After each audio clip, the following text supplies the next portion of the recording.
Welcome to the social media analysis side of YouTube. I'm Bella and this is my analysis on Dan Price. So you may be thinking that this name sounds familiar. Where have I heard this name before? Well, you may very well remember this man. He is the CEO of Gravity Payments, a credit card processing company. They explain this really well on their website, but to simplify, a credit card processing company takes care of the fees for credit cards. So that $50 cents that you see pop up when you buy something that's, $5, they're the ones that take care of those fees for small businesses. So they take those fees and they save them all until the end of the month, and then they charge those fees. So you may be thinking, okay, cool, now I know what credit card processing is, but who is Dan Price? As I said, Dan Price is the CEO of this company, and he is a social media darling, and he has been since 2015 when he lowered his wage of $1.1 million to $70,000 so the rest of his employees could have the same wage as him. This story went viral very quickly. It was trending on the news, on social media. After 3 days, he was already doing interviews in the morning, on evening shows. He was being called by random companies. So many people wanted to get interviews with him. He had this idea that no business had ever done before, and everyone kept asking him this question: why would you do that? So this may seem a little crazy at first, but there's actually some serious psychology behind what he did. Say that a company is paying you $25,000 a year. After taxes get taken out, that's $22,000 a year. That's about $1,830 that you take home. Rent is about $1,000 a month, and that's not including utilities, phone, gas, car, insurance, entertainment, whatever else you can think of. Having $1,830 to spend on all of those things, that can get pretty slim. Not to mention, you still need to eat. So you can imagine that people in that situation would get very stressed out, and it can be emotionally draining to have to deal with something like that because you're constantly thinking, okay, how much am I going to spend today? How much do I need to spend over the next month so that I can make all of these bills and I can eat?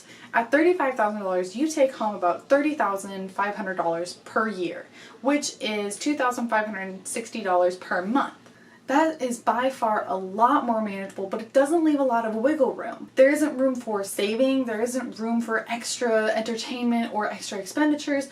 For people that have other goals or interests outside of work, it leaves you not able to do those things. You could still budget out the money to do that, but you're living on a tight budget. At $70,000, you were taking home $54,600 per year. That's $4,550 per month. There is literally zero financial stress. So that first expenditure chart, which has rent, utilities, car, take all of those and say that they cost about $2,500 in total. That still leaves you with $2,050 to save. If you had that money and you only saved it for a year, you would save $24,600.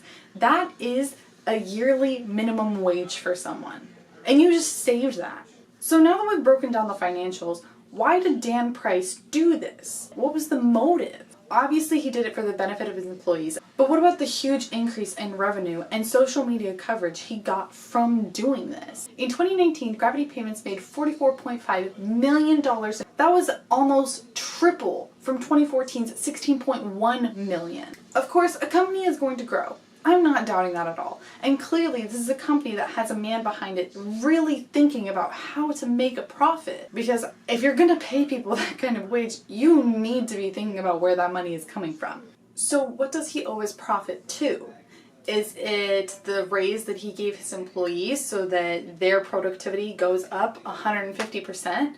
Or was it this huge PR stunt that boosted his company's publicity through the roof for months and even years? He's still very well known today. If we investigate this man's social media accounts today, I believe they have a very significant impact on how we view this man. He mostly uses his Twitter, and on his Twitter he is encouraging other companies to follow in his footsteps, or some might say that he's throwing shade at other companies for the way that they treat their employees. In one of his most recent tweets, he actually was going after Amazon because the workers were being paid an unfair wage and they weren't in a union. So they were trying to unionize and they wanted to tax Jeff Bezos. They even had one Amazon warehouse that split and closed down, and their workers were either told to go into this mega cycle shift from 1 a.m. to 12 p.m. or they could be fired. Obviously this is unfair, but why is this man tweeting about it? There are hundreds of tweets like this on this man's Twitter, and it kind of makes me wonder, what is the intention behind this? He talks about how the government and businesses in the last year with COVID, they actually made a bigger profit than ever, but their workers are still being paid an unfair wage. So he sheds light on how the government and big businesses have tipped the scales in their favor, even in the midst of COVID, when everyone is suffering. If companies did pay their employees more, what would he stand to gain from that? It appears he's using his social media in a standalone fashion to stand up to big businesses and to be looking out for the well-being of the everyday American. Even when he's making comparisons to other companies, it isn't like they're even in the same ballpark as him.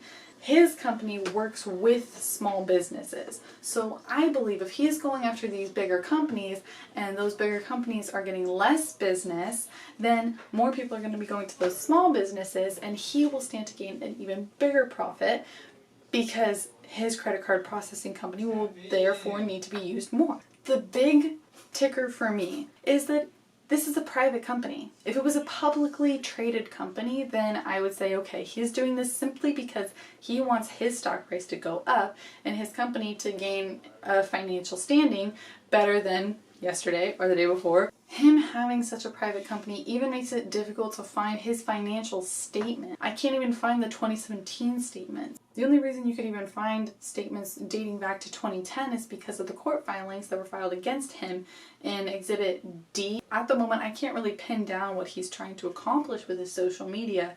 It's really hard to digest what he's doing and say what is the underlying motive. Everyone uses their social media in some way to gain a profit. So is he just making his company's reputation better so that maybe one day in the future, if he does go to be publicly traded, his stock price will instantly rise? Or is he really just doing this out of the good of his heart? Maybe it's neither of those things, and maybe he wants to prove everyone wrong with his experiment, because he did get a lot of backlash for this, and a lot of people said that this was the dumbest thing that you could do in the business world. So maybe he wants to prove to people that you can actually have a very profitable business and continue to have this model of $70,000 per employee. Not only that, but you'll have even more profits because his employee retention was actually 91%, which is about 20 to 30% above the national average.